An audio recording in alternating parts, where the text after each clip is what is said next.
40 से ज्यादा भारतीय सऊदी अरब में मारे गए। मदीना के अंदर बस एक डीजल टैंकर से टकराई। ज्यादातर यात्री हैदराबाद के थे। भारत की सरकार शोक में डूबी। जी हाँ दोस्तों, अभी खबर निकल कर आ रही है कि सऊदी अरब के अंदर मदीना के अंदर एक बस का एक्सीडेंट हुआ है और उसके अंदर 40 लोगों के मारे जाने की खबर निकलकर सामने आ रही है। दोस्तों, ये घटना सुबह के 1:30 पर हुई और ये एक इस तरीके से धमाका इतना तेज था कि लोगों को इस बस से बाहर निकलने का मौका ही नहीं मिला, क्योंकि उस समय एक रात थी, सुबह के 1:30 बजे, और उस समय दोस्तों अंधेरा था और लोग इस बस के अंदर यात्रा कर रहे थे और ज़्यादातर लोग तो इस बस के अंदर सोए हुए थे। अचानक से एक डीजल का टैंकर इस बस से टकराता है और डीजल टैंकर में जैसी आग लगती है वैसी बस के अंदर भी आग पकड़ जाती है और दोस्तों सोए सोए ही जो लोग हैं अल्लाह को प्यारे हो गए। दोस्तों, बताया जा रहा है कि यहाँ पर ये जो यात्री थे ये वहाँ पर उम्रा करने के लिए गए हुए थे और इस बस के अंदर हैदराबाद से गए हुए लोग भी मौजूद हैं। ये बड़ी एक दुखद घटना है और इस घटना से भारत की सरकार भी बड़ी स्तब्ध हो चुकी है और भारत के विदेश मंत्री से लेकर भारत के प्रधानमंत्री नरेंद्र मोदी जी के रिएक्शन भी आ रहे हैं।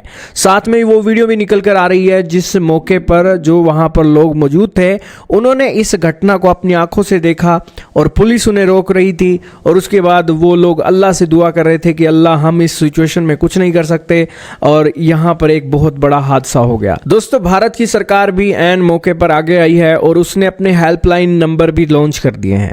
हैदराबाद के जो लोगों की फैमिली यहाँ पर एक देख रही है चीज़ों को, किसी परिवार के 3 लोग, किसी के 7 लोग इस एक सऊदी अरब के अंदर उम्रा करने के लिए गए थे और उसको लेकर उन्होंने अपनी हेल्पलाइन भी जारी कर दी है। तस्वीरें आपके सामने चल रही हैं उन नंबर्स की और ये एक डेवलपमेंट चल रही है। आपकी जानकारी के लिए बता दें कि ये एक उम्रा है क्या। उम्रा दोस्तों इस्लाम धर्म के अंदर एक धार्मिक यात्रा बोली जाती है। यह एक छोटी हज यात्रा की तरह है जिसे मुसलमान साल के किसी समय भी कर सकते हैं। हालांकि ये हज की तरह कोई अनिवार्य यात्रा नहीं है, लेकिन साल के एक विशिष्ट समय पर इसे की जाती है।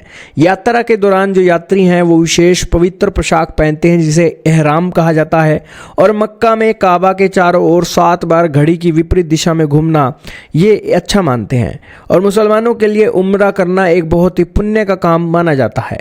खैर दोस्तों, आप कुछ भी कहिए, लेकिन ये एक डेवलपमेंट निकल रही है और उम्रा के लिए गए हुए एक जो लोग हैं सऊदी अरब के अंदर इस हादसे का शिकार हुए और इससे बड़ी दुखद घटना निकली है और पीएम मोदी का इसके ऊपर रिएक्शन आया है। उन्होंने कहा है कि वो बहुत आहत हैं इस एक्सीडेंट से मदीना के अंदर जो हुआ है और इसके अंदर भारतीय नागरिक भी मौजूद थे।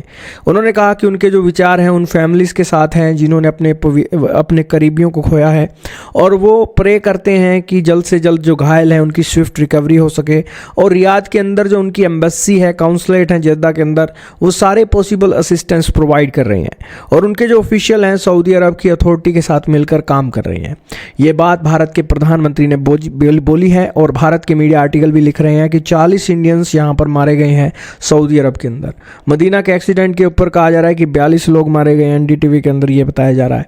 बाकी जो मौका वारदात की वीडियो है वो भी निकल कर आ रही है जिसके अंदर एक ट्रक ड्राइवर अपनी एक लोकेशन पर रुका हुआ है और सामने एक बस को आग लगी हुई है और किसी को भी उस हाईवे पर गुजरने से नहीं दिया जा रहा है, पुलिस ने उन्हें रोक रखा है और उसके ऊपर वो मौका वारदात पर जो चश्मदीद था उसने जो बातें बोली वो एक सुनने लायक है। सुनिए जरा सारी बातें।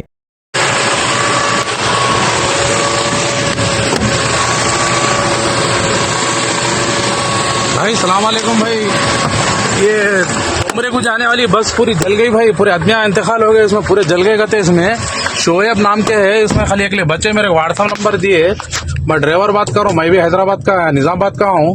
मेरे को पुलिस वाले रुका है, मैं कुछ नहीं कर सक रहा हूँ भाई, माफी चाहता हूँ, लेकिन मैं इतना ही कर सक रहा हूँ, आपको इन्फॉर्म दे रहा हूँ, ठीक है। पूरी बस पूरी जल गई, पूरे आदमियाँ मर गए भाई। नल राजीवन अल्लाह रहम करे भाई। मक्का मदीने जा रहे थे कहते भाई, पूरे बस जल गई सलाओ भाई। सलाम वालेकुम, अस्सलाम वालेकुम व रहमतुल्लाहि व बरकातुहू। भाई इंफॉर्मेशन देना ये है कि मैं मक्के से मदीने को बस आ रही थी भाई। मक्के से मदीने को ज़ियारत करने के लिए बस आ रही थी, वो बस पूरी जल गई। उसमें से एक आदमी, एक ड्राइवर बच गया भाई, मुनव्वर बल्कि नाम बता रहा, हैदराबाद के लोग हैं पूरे उसमें। अगर कोई भी है अपने घरों को मालूम कर लो भाई थोड़ा, ठीक है। मैं भी अभी बस को देखा, मैं तकलीफ मेरे को बर्दाश्त नहीं हो रही भाई, थोड़ा मैं वीडियो निकाला, लेकिन एक आदमी मेरे को नंबर दिया, मैं फ़ोन करके उन लोगों को इताला कर रहा हूँ। ठीक है भाई, थोड़ा कौन कौन अपने आदमियाँ हैं थोड़ा देख लो भाई, थोड़ा ठीक है, इससे ज़्यादा तो कुछ नहीं कर सकता भाई। दुआ करो वो लोगों के बारगाह में। तो दोस्तों आपने ये वीडियो सुना, बहुत दुखद संदेश यहाँ पर वो बताते हुए दिखाई दे रहे हैं कि लोग सो रहे थे और अपनी यात्रा कर रहे थे, लेकिन वहाँ पर इतना बड़ा ब्लास्ट हुआ, डीजल का टैंकर आकर फट गया। और इसी के बीच जो लंबा जाम है हाईवे पर आप देख सकते हैं। और ये खबर जैसी आई हैदराबाद के अंदर शोक की लहर हो गई, और हैदराबाद के अंदर ही असदुद्दीन ओवैसी का एक सारी चीज़ें चलती हैं और उनका भी रिएक्शन जानते हैं। आइए सुनते हैं असदुद्दीन ओवैसी ने क्या कहा। एक्सीडेंट हुआ जिसमें लगभग 42 लोगों की मौत हो गई है। मक्का में वो प्रेयर करके वापस आ रहे थे और maximum most of the people from the Hyderabad only. ये मुझे भी खबर अभी मालूम हुई है कि हैदराबाद के 2 ट्रैवल एजेंसी, एक fly zone tours and travels और अल मक्का हज एंड उम्रा के 42 हाजी मक्का से मदीना जा रहे थे बस में, और बस को आग लगने से मालूम हुआ कि सिर्फ एक शख्स की जान बची है। कंफर्म नहीं है, ये बात कह रहे हैं कि पूरों का इंतकाल हो गया। तो मैंने इंडियन एम्बेसी रियाद में जो DCM है अबू मैथन जॉर्ज साहब से मेरी बात हुई, और उन्होंने मुझसे कहा कि कौंसल जनरल जिद्दा भी और वो ख़ुद इस पर मालूमात हासिल कर रहे हैं और जो भी ज़रूरी कार्रवाई करना है वो करेंगे। और साथ ही साथ मैंने इन तमाम उम्रा पैसेंजर्स के दोनों ट्रैवल एजेंसी से वीज़ा डिटेल्स लेकर कौंसल जनरल ऑफ इंडिया जिद्दा को और DCM इंडियन एम्बेसी रियाद को और साथ ही साथ फॉरेन सेक्रेटरी को मैंने ईमेल किया है। मेरी भारत सरकार से और ख़ास तौर से एक्सटर्नल अफेयर्स मिनिस्टर से जयशंकर साहब से ये रिक्वेस्ट है कि वो इमीडिएटली इस पर देखें, और अगर जिन लोगों की डेथ हुई है उनके परिवार ये चाह रहा है कि उनकी डेड बॉडीज़ जल्द से जल्द इंडिया को लाई जाए, और अगर कोई उसमें ज़ख्मी है तो उनको अच्छी से अच्छी वहाँ पर उनको इलाज हो सके। ये मैं रिक्वेस्ट करता हूँ हमारे एक्सटर्नल अफेयर्स मिनिस्टर से और भारत सरकार। तो दोस्तों आपने सुना कि हर तरफ शोक की लहर है, और डीजल के टैंकर के हादसे से विस्फोट कुछ वैसा ही हुआ जैसे दिल्ली के अंदर इतना बड़ा विस्फोट हुआ। दोस्तों जब से दिल्ली के अंदर ब्लास्ट हुआ है, बेकसूर लोग मारे गए हैं, तब से इस्लामाबाद के अंदर भी ब्लास्ट हो रहे हैं, सऊदी अरब के अंदर भी ब्लास्ट हो रहे हैं, और ये बड़ी दुखद घटना है। दोस्तों बताया जाता है कि इस्लाम धर्म के अंदर आत्महत्या एक गुनाह है, और वो डॉक्टर उमर नबी मोहम्मद ने जो आत्महत्या की थी ये गुनाह है इस्लाम के अंदर। और इन सब के बावजूद भी लोग किस तरीके से इस्लाम के अंदर आत्महत्या करने के लिए तैयार हो जाते हैं, यह हैरानी की बात है। इसी के बीच दोस्तों एक हैदराबाद की वो फैमिलीज़ भी निकल कर आ रही हैं जो अपने लोगों को एक सऊदी अरब के अंदर भेजी थी मक्का मदीना के अंदर उम्रा करने के लिए। उनके रिएक्शन भी आप सुनिए। हैदराबाद झिर्रे में रहता हूँ।